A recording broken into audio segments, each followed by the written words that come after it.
গণঅভ্যুত্থানের পরে আমরা বলেছিলাম যে মাফিয়া দুর্নীতিবাজ সিস্টেম, সেই সিস্টেমের বদল ঘটাতে হবে, কিন্তু আমরা দেখছি সেই সিস্টেমকে পাহারা দেওয়ার জন্য নতুন দলের আবির্ভাব ঘটেছে। সেই সিস্টেম, সেই চাঁদাবাজি, সেই দুর্নীতিকে আগে আরেকটা দল পাহারা দিত, এখন নতুন আরেকটি দল পাহারা দিচ্ছে। সেই সিস্টেম চাঁদাবাজিকে আরেকটি দল এখন টিকিয়ে রাখছে। আমরা স্পষ্টভাবে বলেছিলাম আমরা শুধু হাসিনার পতন নয়, সেই দুর্নীতি, সেই মাফিয়া সিস্টেমের পতন চেয়েছি। আমরা এই জন্য বুঝেছিলাম ফ্যাসিবাদী ব্যবস্থার বিলোপ এবং নতুন রাজনৈতিক বন্দোবস্ত প্রতিষ্ঠা করতে হবে।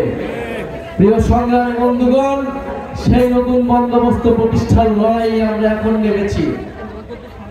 অভ্যুত্থানের মধ্য দিয়ে যেহেতু এই ছাত্র নেতৃত্ব, এই তরুণ নেতৃত্ব সেই সিস্টেমের পতন ঘটাতে চেয়েছিল, তাই সেই সিস্টেম কখনোই চায় না এই নেতৃত্ব, এই অভ্যুত্থানের নেতৃত্ব কোনোভাবে দাঁড়াক, কোনোভাবে রাজনৈতিকভাবে টিকে থাকুক। সেই অভ্যুত্থানের সময় থেকে আজ পর্যন্ত আমাদের বিরুদ্ধে ষড়যন্ত্র চলমান রয়েছে।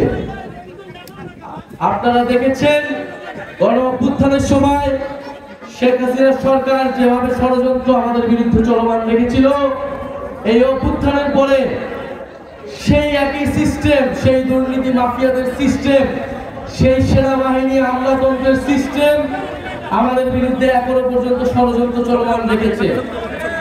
ডিজিএফআই থেকে শুরু করে বাংলাদেশের এস্টাবলিশমেন্ট গুলো এই অভ্যুত্থানের নেতৃবৃন্দের বিরুদ্ধে ষড়যন্ত্র চলমান রেখেছে, অভ্যুত্থানের শক্তির মধ্যে বিভাজন তৈরি করেছে।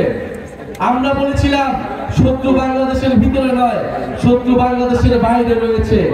সেই বাইরের শত্রুর বিরুদ্ধে বাংলাদেশের সকল পক্ষকে ঐক্যবদ্ধ হতে হবে, কিন্তু বারবার বাংলাদেশের ভিতরে আমাদের বিরুদ্ধে বিভাজন তৈরি করে রাখা হয়েছে, যাতে আমরা দুর্বল থাকি, যাতে আমাদের বিরুদ্ধে অনৈক্য থাকে।